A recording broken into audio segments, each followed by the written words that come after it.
So welcome to my channel Academy Vera. I am Astos and let's begin today's class. So students, जैसा कि आपको पता ही है, मैं अभी आपके लिए वीडियो जो लेकर आया हूँ ये जो है पार्ट 2 वीडियो है क्लास 11th की इंग्लिश की बुक के चैप्टर 2 का, जिसका नाम है Nalanda ancient seat of learning, है ना। तो जैसा कि इसका पहला पार्ट मैंने ऑलरेडी आपको दिखा रखा है, मैंने अपलोड कर रखी है, और ये पार्ट 2 है इस चैप्टर का। अगर आपने पहले वाली वीडियो नहीं देखी है तो आई बटन में भी आपको लिंक मिल रहा होगा, और साथ ही साथ अगर आपको वीडियो देखनी है तो आप इस वीडियो के डिस्क्रिप्शन में जाके लिंक पे क्लिक करके देख सकते हैं प्रीवियस वीडियो को।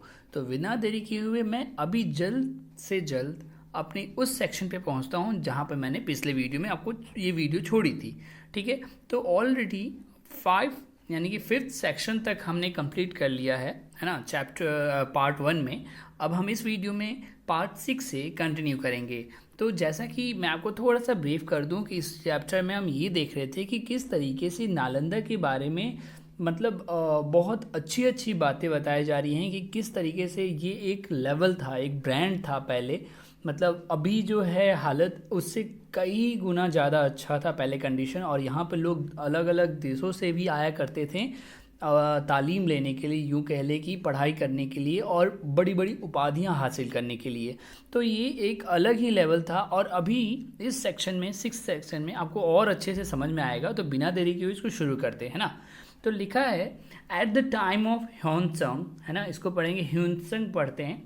तो at the time of Hiuen Tsang's visit, जब ह्योनसंग ना विजिट करने आए थे नालंदा में, तो Nalanda had 10,000 students and 1,500 teachers. तो आप अंदाज़ा लगा सकते हो कि उस समय जब ह्योनसंग जब विजिट पे आए थे नालंदा, तो उस समय 10,000 स्टूडेंट्स थे, 1,500 टीचर थे एटलीस्ट। मतलब आप देख सकते हो कि टीचर जो था इतना ज़्यादा तादाद में थे कि वो लोगों को स्टूडेंट्स की 1-to-1 क्लासेस भी ले सकते थे, राइट। तो वही लाइन आगे भी लिखी हुई है, from this it is obvious, मतलब ये जाहिर है, इस चीज़ को देखकर पहली वाली लाइन पढ़कर ये जाहिर सी बात है कि that teachers could pay individual attention to the education and training of their students. मतलब इतनी ज़्यादा टीचर की मात्रा थी कि वो 1-to-1 इंडिविजुअली क्लास भी ले सकते थे, ट्रेनिंग ले सकते थे अपने स्टूडेंट्स की। चलिए, in fact Nalanda was then only a centre of higher education similar to the Institute of Postgraduate Research which we are now proposing to establish here। तो जैसा कि आपको पता है कि ये जो स्पीच है वो डॉक्टर राजेंद्र प्रसाद जो है द्वारा दिया जा रहा था, तो वो कहना चाह रहे हैं इस लाइन के थ्रू, है ना, कि वास्तव में जो नालंदा था उस समय उच्चतर शिक्षा का ऐसा ही एक केंद्र था, जैसा कि सिमिलर टू द, है ना, कि जैसा कि अभी हम, है ना, स्नातकोत्तर अनुसंधान, जैसे कि इसका हिंदी थोड़ा मैं बोलने में अटपटा सा लग रहा है मेरे को, जैसे कि बोला जाता है ना, जो similar to the institute of post graduate, आपने स्टार्टिंग में ही देखा था कि वो वहाँ पे जो भाषण दे रहे हैं राजेंद्र प्रसाद, वो पोस्ट ग्रेजुएट रिसर्च सेंटर के शिलान्यास पे दे रहे थे। तो वो कह रहे थे कि पहले जो नालंदा था ना, वो ऐसा ही उच्चतर शिक्षा का एक केंद्र हुआ करता था, जैसा कि अभी जिसकी हम डिमांड कर रहे हैं, जिसका शिलान्यास कर रहे हैं, वैसा है ना, जिसको हम प्रपोज कर रहे हैं टू एस्टेब्लिश करने के लिए यहाँ पे, है ना। तो ऐसा कुछ सिनेरियो पहले ही था। तो scholars from such distant country as China, Korea, Tibet, Turkistan and Mongolia came to Nalanda to study and collect Buddhist literature. तो कहा जा रहा है जो स्कॉलर्स थे ना उस समय, यानी कि यूँ कह लीजिए कि आप जो भी विद्वान इंसान थे, जो पढ़ना चाहते थे, वो बहुत सारे दूर दराज के देशों से आया करते थे, जैसे कि चाइना से, कोरिया से, तिब्बत के लोग, तुर्किस्तान एंड मंगोलिया के जो लोग थे ना, है ना, जो स्कॉलर्स थे वहाँ के, वो नालंदा आया करते थे एंड कलेक्ट करते थे बुद्धिस्ट लिटरेचर को, यानी कि जो बुद्ध धर्म का, है ना, बौद्ध साहित्य है, उसका अध्ययन करने के लिए वो यहाँ आया करते थे। तो आप भी अंदाज़ा लगा ही सकते हैं कि कितना फेमस हुआ करता था ये। It had the biggest library in Asia. अब ये भी देख लो कि एशिया का सबसे बड़ा लाइब्रेरी यहाँ पे था नालंदा में। It was from Nalanda that copies of many manuscripts through travelling pilgrims reached China and were translated in Chinese. देखिए यहाँ पर बोला जा रहा है इट वॉज फ्रॉम नालंदा, मतलब जो मैन्यूस्क्रिप्ट्स का मतलब होती है हस्तलेखाएं।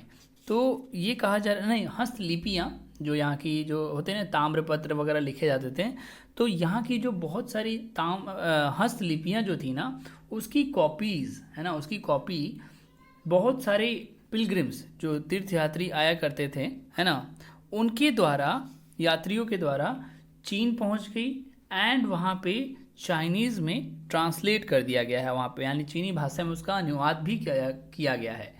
इन a way Nalanda had blossomed forth as a center of higher learning and it was considered a mark of honor to be associated with Nalanda.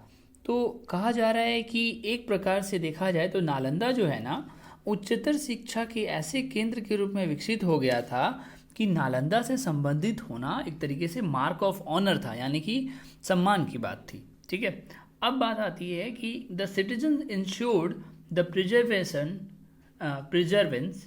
है ना, तो the citizen ensured the preservation है ना of many a rare volume by getting copies and keeping them here for safe custody. ये भी बोला जा रहा है जो नागरिक थे ना, उन लोगों ने क्या किया था, कई दुर्लभ पुस्तकों की नकल कराकर उन्हें मतलब प्रिजर्वेशन में रख दिया था ताकि वो सुरक्षित रहे है ना. उसका सुनिश्चित किया जा रहा है इस बात का कि हाँ, उन्होंने बहुत सारे नागरिकों ने इसका कॉपी कराकर उसको सुरक्षित रखा हुआ है और सेफ कस्टडी हो गई. हाँ, when in the 12th century it's library was destroyed. जब 12वीं शताब्दी की बात की जा रही है, जब लाइब्रेरी पूरी तरीके से नष्ट किया जा रहा था वहाँ पे, तो many of the manuscripts had already found their way to Nepal and Tibet. जिस समय नष्ट किया जा रहा था लाइब्रेरी, उसके पहले तक, यानी कि उस समय तक नेपाल और तिब्बत तक भाई जो यात्री आए थे वो लोग वहाँ से, वो लोग यहाँ की मैन्यूस्क्रिप्ट्स को लेकर जा चुके थे. यानी कहने का मतलब नष्ट तो हो गया यहाँ पे नालंदा में वो जो पुस्तकालय था, लेकिन जो मैन्यूस्क्रिप्ट्स थे, हस्तलिपियाँ थी, वो नेपाल तिब्बत पहुँच चुकी थी उस समय तक. And many of this manuscripts are still there. और अभी भी वहाँ पर बहुत सारी हस्तलिपियाँ आज भी हैं. हाँ, एक और चीज़, थोड़ा आपको लग रहा होगा कि ये थोड़ा वीडियो ब्लर है, लेकिन मैं बता दूं कि थोड़ा सा PDF में भी प्रॉब्लम है, जिस वजह से ये आपको शो नहीं हो पा रहा होगा अच्छे से क्लियर, तो उसके लिए थोड़ा माफ़ी चाहता हूँ आपसे. लेकिन हाँ, इट इज़ विजुअल, आपको थोड़ा बहुत दिख ही रहा होगा, राइट. चलिए आगे देखते हैं 7th paragraph. Without any reference to one particular religion 100 lectures were delivered every day at Nalanda.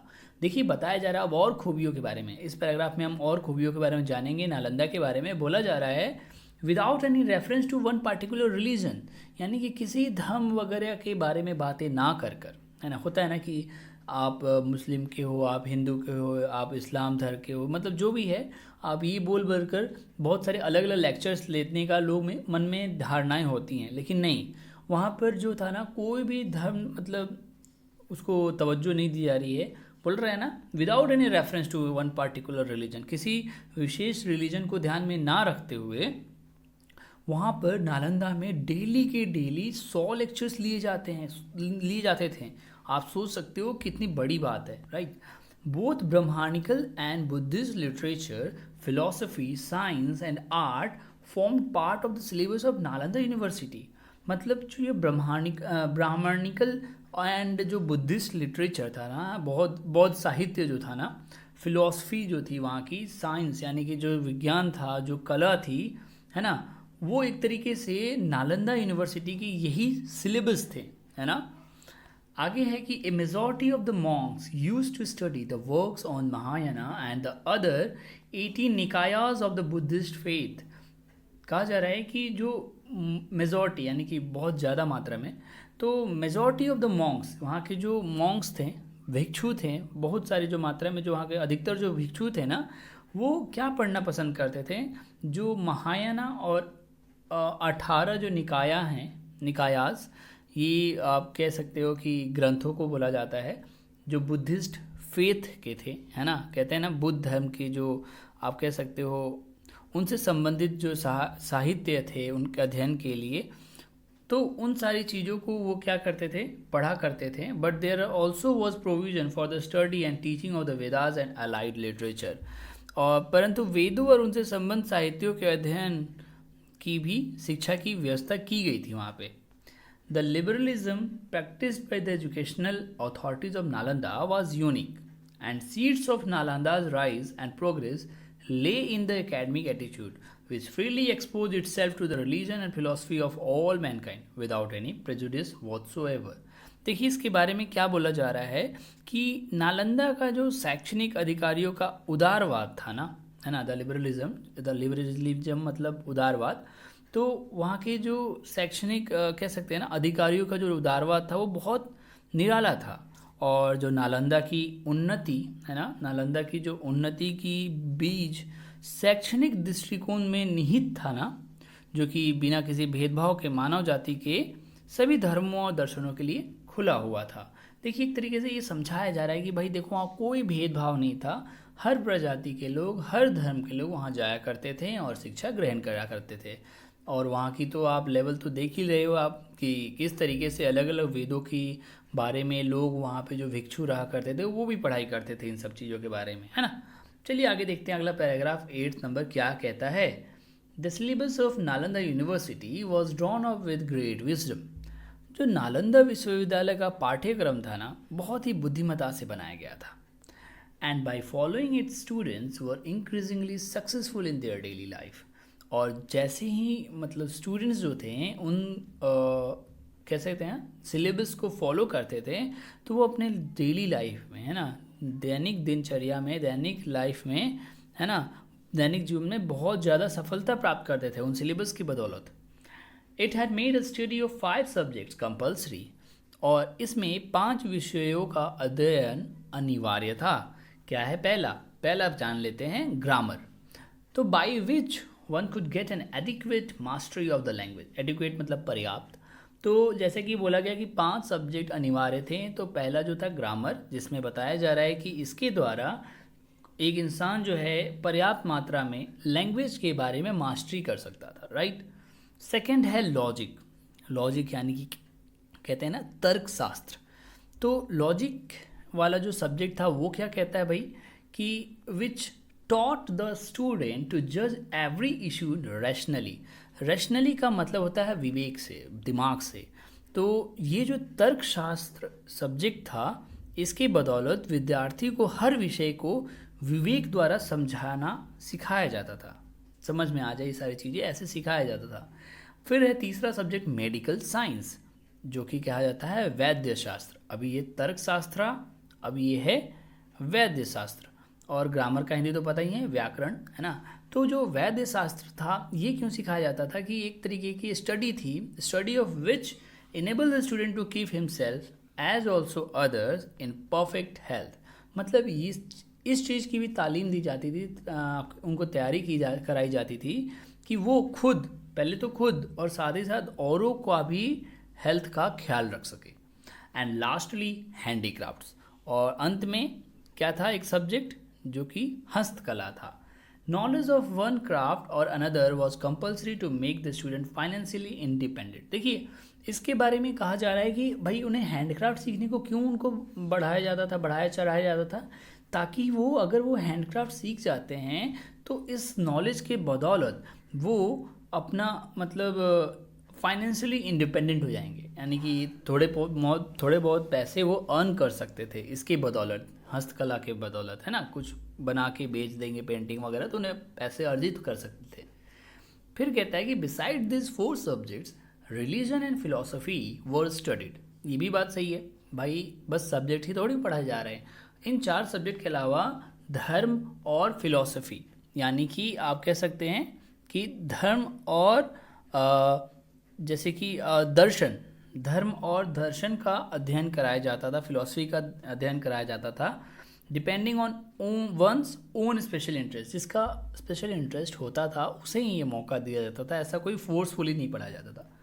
The high ideal which Nalanda had set in the matter of the courses of study deserves our attention and consideration even now.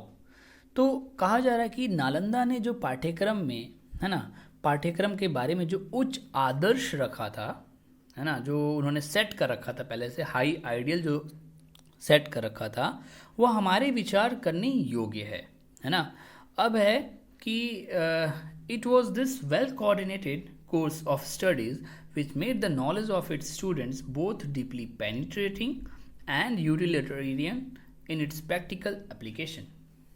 मतलब कहा जा रहा है कि जो well coordinated courses थे, है ना, जो कि एक तरीके से कह सकते हैं कि बहुत अच्छी तरीके से डिज़ाइन किए गए थे पढ़ाई के लिए, तो इससे क्या होता था, जो स्टूडेंट्स थे ना, एक तरीके से उनके लिए अपने व्यवहार में इसको रिलेट कर पाना बच्चों के लिए बहुत हेल्पफुल हो जाता था। वो बच्चे अपने आप निजी ज़िंदगी से जोड़कर देखा करते थे कि सिलेबस तो भाई हमारे डेली लाइफ में ही बीत रही है, सारी चीज़ें मतलब घटित हो रही हैं, उसके बारे में हम जान रहे हैं, तो ये उनके लिए बहुत ज़्यादा हेल्पफुल हुआ करता था।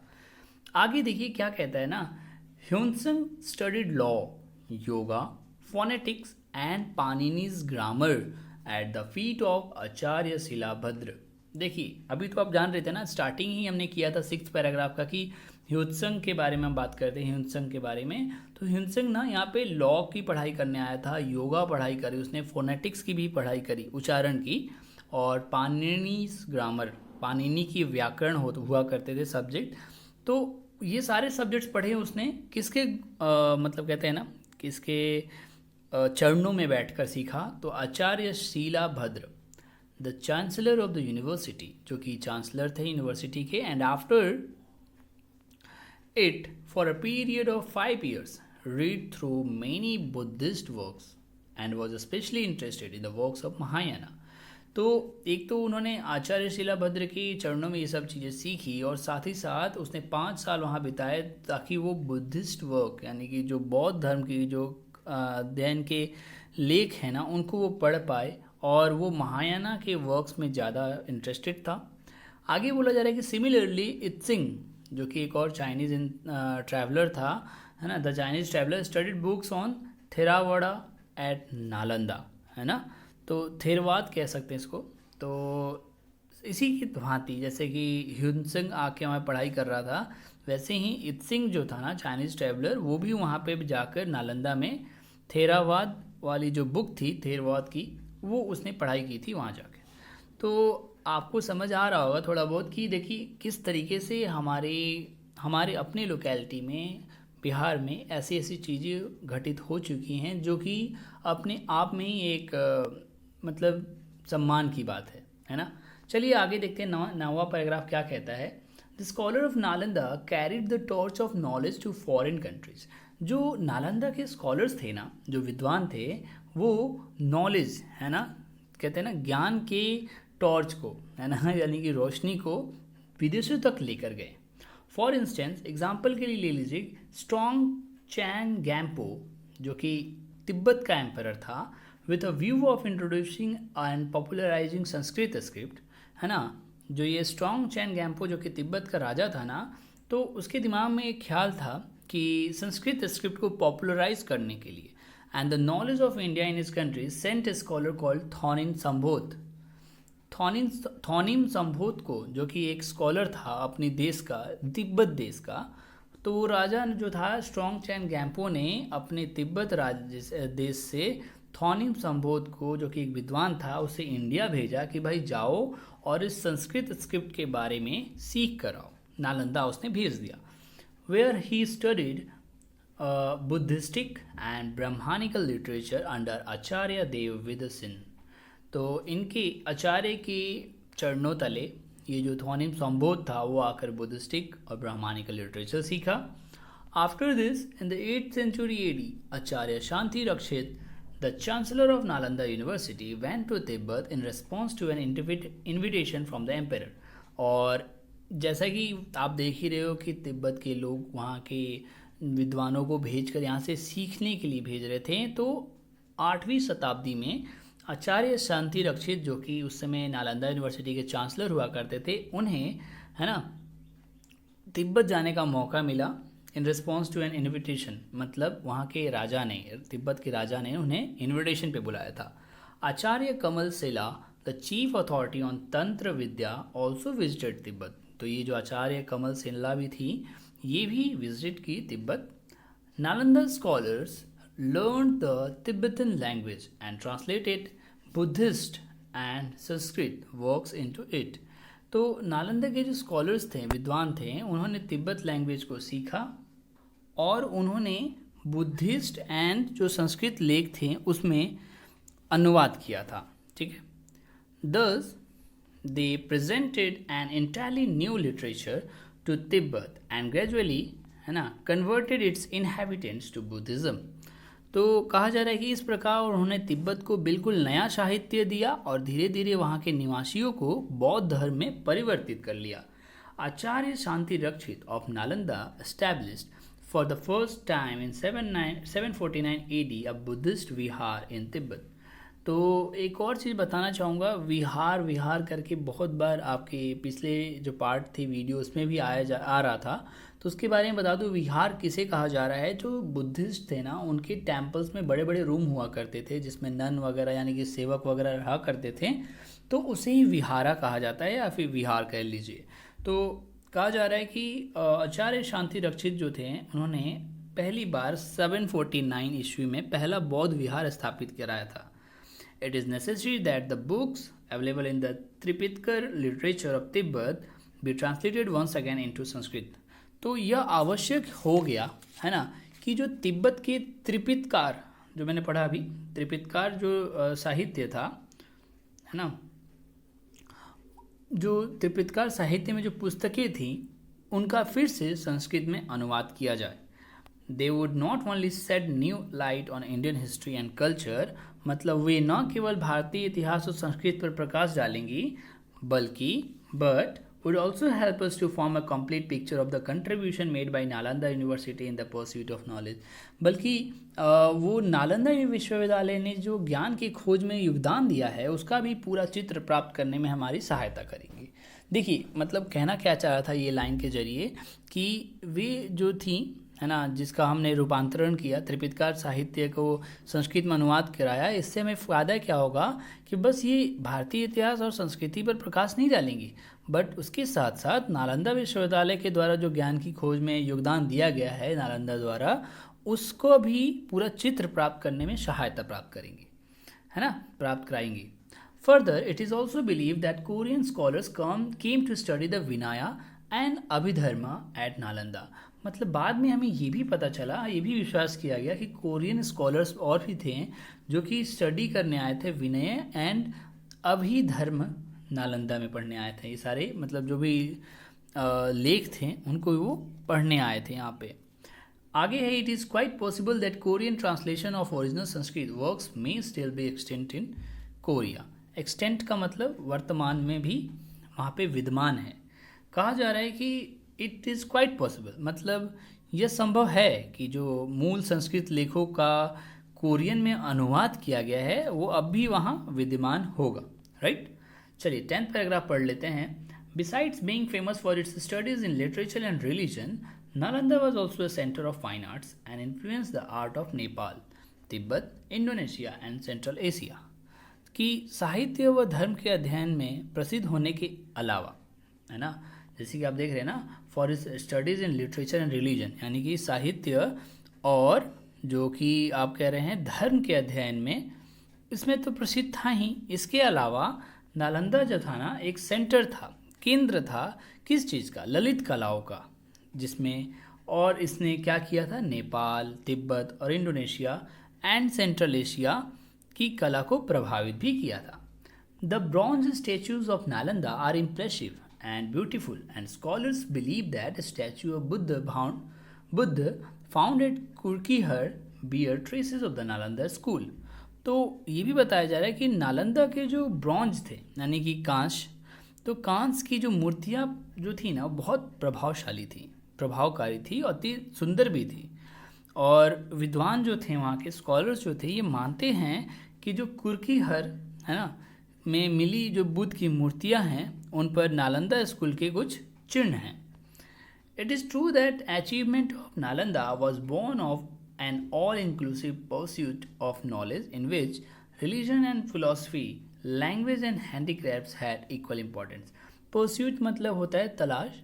तो यहाँ पे बताया जा रहा है कि हाँ भाई ये सत्य है, ये सत्य है कि नालंदा की जो भी उपलब्धियाँ ज्ञान के सभी अंगों को खोज के कारण पैदा हुई हैं, जिनमें धर्म और जो कि दर्शन है ना, भाषा व हस्तकला है, इन सब का समान महत्व था है ना. चलिए अब लास्ट पैराग्राफ है, इसे पढ़ लेते हैं. We should aim at reviving the educational system of bygone era. देखिए बाईगॉन एरा का मतलब होता है जो बीता हुआ युग है, एरा मतलब युग होता है। तो we should aim at reviving the educational system of bygone era and re-establish Nalanda as a center of art, literature, philosophy, religion and science। तो जो कि ये स्पीच राजेंद्र प्रसाद जवाहर दी जा रही थी, तो वो कहते हैं कि हमें इस बात पे फोकस करना चाहिए, हमारा उद्देश्य जो है अतीत काल के, है ना, जो कि कहते हैं ना, कहाँ गया ये रहा, अतीत काल के जो शैक्षणिक प्रणाली थी उसको रिवाइव करना है। प्रणाली को क्या करना है, रिवाइव करना है, यानी पुनर्जीवित करना है। और नालंदा में फिर से centre of art, literature, philosophy, religion and science का सब कुछ फिर से स्टैब्लिश करना है, स्थापित करना है। Cultural renaissance can come about in the life of nation only when a large number of determined scholars devote a lifetime to search after truth। तो ये कहा जा रहा है कि जो सांस्कृतिक नव चेतना है, कल्चरल रिनेसेंस, रिनेसेंस मतलब नव चेतना, तो जो ये मतलब एक तरीके से ना वही पुनर्जागरण ही हुआ, रिवाइवल ही हुआ इसका मतलब भी। तो कल्चरल रिवाइवल जो है ना can come about in the life of nation only when, मतलब ये तभी जीवित हो पाएगी, जो ये जो सांस्कृतिक रिवाइवल है ये तभी जीवित हो पाएगी जब large number of determined scholar, जब बड़ी संख्या में जो विद्वान है वो दृढ़ संकल्प ले कि जो जीवन भर सत्य की खोज में लगे रहे हैं। Though the Magadh research institute is still very young but moulded to the need of the age, यानी कि यद्यपि ऐसा है कि ऐसा केंद्र, though the Magadh research institute is still very young, कि यद्यपि जो ये मगध अनुसंधान संस्थान है अभी बच्चा है ना, अभी चाइल्ड है ना, वेरी यंग है, परंतु but moulded to the need of the age, परंतु ऐसा माना जा रहा है कि बड़ी आयु को आवश्यकता के अनुसार इसे ढाला गया है। It can be expected to develop into the centre we wish it to be, इसलिए आशा की जा सकती है कि यह ऐसा केंद्र के रूप में विकसित होगा जैसे हम इसकी इच्छा करते हैं। तो इस तरीके से ये चैप्टर पूरा ख़त्म होता है। आशा करता हूँ आपको समझ में आया होगा। अगर फिर भी कोई क्वेरी रहती है, कोई भी दिक्कत है, मुझे प्लीज़ कमेंट सेक्शन में लिख के बताएं। अगर वीडियो अच्छी लगी है तो लाइक शेयर सब्सक्राइब करना बिल्कुल ना भूलें। तो मिलते हैं फिर नेक्स्ट वीडियो में, और तब तक के लिए stay home, stay safe. Thank you so much.